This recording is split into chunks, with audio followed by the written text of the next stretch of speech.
I'm going to pull a zodiac sign.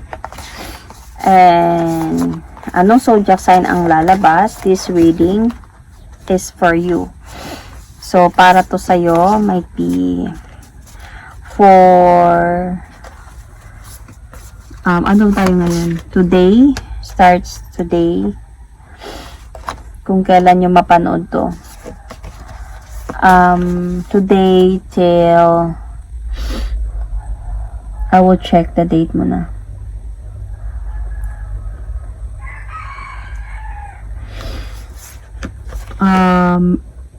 February 8 to February 14.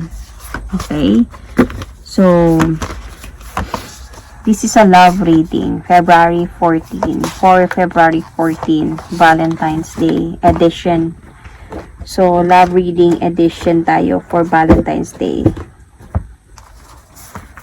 So, let's see. Magiging masaya ka ba? O magiging masaya ba yung Valentine's Day mo?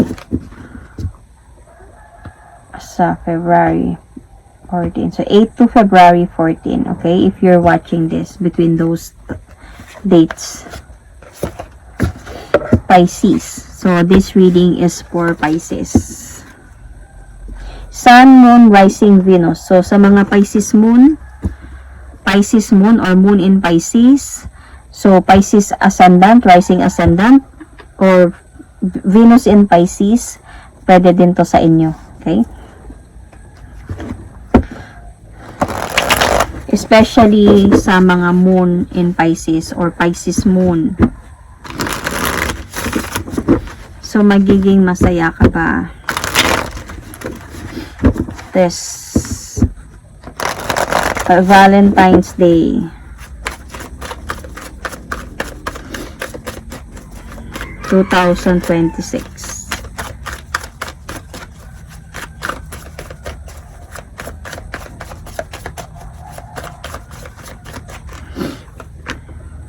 Wow, yes. Actually, you're inspired actually this Valentine's Day. I think this Valentine's Day, nagmamahal ka pa din. Okay? Pero, hindi ko nakapapansin o hindi ko nararamdaman dito yung happiness. Parang ang nararamdaman ko dito, Pisces, waiting. You're still focusing on waiting and loving someone. Even this February 14. Kasi parang hindi ka pa naka-move on with someone. Nasa point ka pa dito ng the cycle has already ended, but you're still holding on what happened. Holding on to the things na ginawa sa pagmamahal ng taong ito. Pero I think this person cheated on you. Yet you're still holding on na might be this February 14. Babalik siya at mag-o-offer sa'yo ng love again. So you're waiting. Nasa point kayo ngayon of silent treatment, dalawa. But you still love this person. Might be this February 14, nandyan pa, nagmamahal ka pa. Nag-aantay ka pa. And focus ka pa din na baka babalik pa siya. Though nasa point na sa'yo of unsureness itong relationship nito. Kasi you're waiting na lang talaga dito eh. Might be waiting for you to have some enlightenment or still waiting for this person to come back. Pisces. So, let's do the outcome.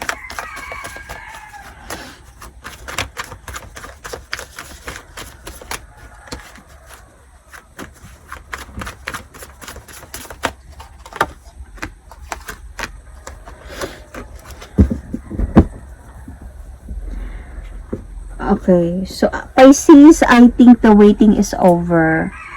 You should move forward na. This person offers love towards someone, and as a point na kung mag-aantay ka, masasaktan ka lang. Para sa kanya kasi wala na kayong dalawa, walay na talaga kayo. And kung magkakaroon lang kayo ng communication ng person na to, matagal pa to. Wala na kayong communication ngayon eh. So, parang kailangan mo ng tundukan to. Itong mga to. And stop na talaga sa waiting. And yung parang hindi ka pa naka-move on sa sitwasyon.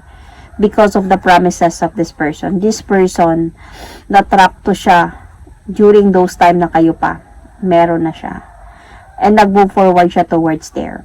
So, you should stop this and move forward talaga na. Might be this February 14. Ang pinakagagawin mo talaga dito is to heal. Yun.